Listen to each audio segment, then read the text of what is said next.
কিভাবে বাংলাদেশ আর আমেরিকা এখন ভীষণভাবে কাছাকাছি এসেছে। আগে দেখা গিয়েছিল যে মোহাম্মদ ইউনূস তিনি জো বাইডেনের দিকে ছিলেন, হঠাৎ করে তিনি চলে এলেন ডোনাল্ড ট্রাম্পের দিকে, এবং ডোনাল্ড ট্রাম্পের দিকে আসার পর পুরো সাগরের ওপরে যে কন্ট্রোল করার ইচ্ছে, সেই কন্ট্রোল করার ইচ্ছেটা ধীরে ধীরে সফল হচ্ছে। বিভিন্ন সময় আমরা এখন দেখছি বাংলাদেশের অন্দরে ভারতের বিরুদ্ধে প্রচুর কথা বলা হচ্ছে, সেভেন সিস্টার্স দখল থেকে শুরু করে নরেন্দ্র মোদীকে ভুলভাল কথা বলা থেকে শুরু করে কোথাও গিয়ে কি তাহলে বাংলাদেশ এই মুহূর্তে ভারতকে পরমাণুগত দিক থেকে হামলার চেষ্টা চালাচ্ছে? ভারতীয় আধিপত্যবাদের দিন শেষ, এটা ছাত্র জনতার নতুন বাংলাদেশ।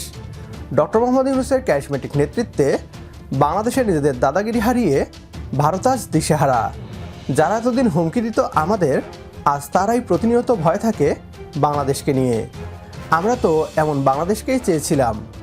আজ ভারতের ইটের জবাব বাংলাদেশ পাথর দিয়ে দিচ্ছে। সীমান্তে আগ্রাসন, একতরফা বাণিজ্য সুবিধা, রাজনৈতিক হস্তক্ষেপ, সব ক্ষেত্রেই যথাযথ জবাব দিচ্ছে লাল সবুজের এই দেশ। শুধু তাই নয়, স্বাধীনতার পর ইতিহাসে এই প্রথম বাংলাদেশ নিজেদের সামরিক বহরে যুক্ত করছে অত্যাধুনিক সব হাতিয়ার। ডক্টর ইউনূস যে একজন আন্তর্জাতিক মানের খেলোয়াড় তা এখন বুঝে গিয়েছে ভারত। সর্বশেষ মুস্তাফিজ ইস্যুতে ভারতের টর্ক নাড়িয়ে দিয়েছে বাংলাদেশ। ভারতের গোয়েন্দা সংস্থা র পর্যন্ত বাংলাদেশের এই অগ্রগতি নিয়ে চিন্তিত। ভারতীয় পশ্চিমবাংলার মিডিয়া এবার বলছে, বাংলাদেশ কি আমেরিকার সহায়তায় ভারতে পরমাণু হামলা করবে? এ নিয়ে আর কি বলছে তারা, আসুন তা দেখি। কিভাবে বাংলাদেশ আর আমেরিকা এখন ভীষণভাবে কাছাকাছি এসেছে। আগে দেখা গিয়েছিল যে মোহাম্মদ ইউনূস তিনি জো বাইডেনের দিকে ছিলেন, হঠাৎ করে তিনি চলে এলেন ডোনাল্ড ট্রাম্পের দিকে, এবং ডোনাল্ড ট্রাম্পের দিকে আসার পর পুরো সাগরের ওপরে যে কন্ট্রোল করার ইচ্ছে, সেই কন্ট্রোল করার ইচ্ছেটা ধীরে ধীরে সফল হচ্ছে। আমরা ভেনেজুয়েলাও দেখলাম যে সেখানে কিভাবে আমেরিকা সামরিক অভিযান চালালো। নেপথ্যে শুধুমাত্র তেলের ওপরে আমেরিকার আধিপত্য বিস্তার করা, নাকি আরো গভীরে? এই সমস্ত কিছু নিয়ে আজকে কথা বলবো। আমার সঙ্গে এই মুহূর্তে স্টুডিওতে রয়েছেন আর কে শ্রীবাস্তব।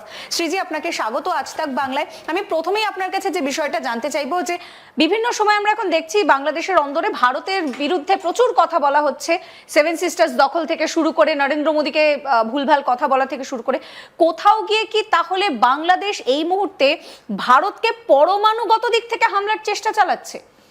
আপনি পরমাণু কথাটা এনে দিলেন, মনে আছে তো আপনার? আমেরিকা আমাদের হিমালয়ের রেঞ্জে 1950-1960-তে একটা নিউক্লিয়ার পাওয়ার্ড লিস্টিং ডিভাইস লাগিয়েছিল, যেটা চায়নার উপরে নজর রাখবে। আজ থেকে 50 বছর আগে, ওর থেকে বেশি আমি বলছি আপনাকে, 60 বছর হয়ে গেছে, অলমোস্ট 6 ডিকেড আমরা ওই ডিভাইসটা এখন পর্যন্ত খুঁজে বের করতে পারিনি, বা আমরা জানি আমরা ওটা পয়েন্ট করতে পারছি না। কেন? যে নিউক্লিয়ার ডিভাইস যেটা আছে, যেটা ওখানে লাগানো আছে, পুরো আপনার তিব্বত অটোনমাস রিজনকে কন্ট্রোল করছে। আর এই যে আপনি বললেন বাংলাদেশ কি ওখানে নিউক্লিয়ার ডিভাইস এসছে? ইয়েস, বাংলাদেশে এখন নিউক্লিয়ার ডিভাইস এসছে, কিন্তু ওরা উপরে, মিসাইলের উপরে নয়। এটা আপনি যে নিউক্লিয়ার জিনিস আছে, মিসাইলগুলো জিনিস যেটা আছে, ওটা 2-3 ধরনের ভাবে আপনাকে লঞ্চ করতে হয়। একটা তো হলো একটা এয়ারফোর্স নিয়ে যায়, সামরিক বিমান নিয়ে যায়, আর একটা হলো এই জলের উপরে যেটা আপনার ডিস্ট্রয়ার, করভেট আপনি যেটা বলছেন, ওরা নিয়ে যায়। আর তৃতীয়টা জলের তলায় যেটা সাবমারিন আছে, ওখান থেকে লঞ্চ করা হয়, রাইট? তো এই যে নিউক্লিয়ার, যেটা আপনি তো দেখাচ্ছেন নিউক্লিয়ার, এটা সাবমারিন। তো আপনি যদি দেখবেন বাংলাদেশের কাছে অক্টোবর থেকে নভেম্বর মাস পর্যন্ত 4টে রাষ্ট্র এসছে। প্রথমে এসছিল ওদের আমেরিকা, ওদের একটা সামরিক বিমান এসছিল, 3 দিন থেকেছে আপনার চট্টগ্রামতে, ফলোড বাই চায়না। ওদের দুটো একটা ট্রেনিং শিপ এসছিল, আবার একটা সামরিক বিমান এসছিল, সামরিক ক্রাফট এসছিল, পানির জাহাজ এসছিল। তৃতীয় এসছিল আপনার রাশিয়া, অ্যান্ড চতুর্থ এসছিল আপনার সাইফ, যেটা আপনি জানেন, এটা পাকিস্তানি, রাইট? এই 4 কান্ট্রি ওখানে কি করছে? ওরা যতগুলো আপনার বে অফ বেঙ্গল আছে, ওখানে আপনার ওরা লিসনিং ডিভাইস এই সাগর তলায় বসিয়ে দিয়েছে, কি যতগুলো অ্যাক্টিভিটি হবে, যতগুলো সাবমারিন আসবে, যতগুলো কার্গো আসবে, যতগুলো আপনার কমার্শিয়াল জিনিসগুলো আছে, যার মধ্যে বড় বড় কন্টেনার দিয়ে জিনিসপত্র আছে, বা কোনো সামরিক আসলে ওরা বুঝতে পারবে কোথায় আছে। আর এইটাই আগে যেটা সম্ভব ছিল না, এই ইউনূস করে দিলেন। তো এখন আজকে ডেটে যখন আমি আপনার সঙ্গে কথা বলছি, আমাদের বে অফ বেঙ্গলে কোনো না কোনো জায়গা সাবমারিন বেসড নিউক্লিয়ার মিসাইল পড়ে আছে।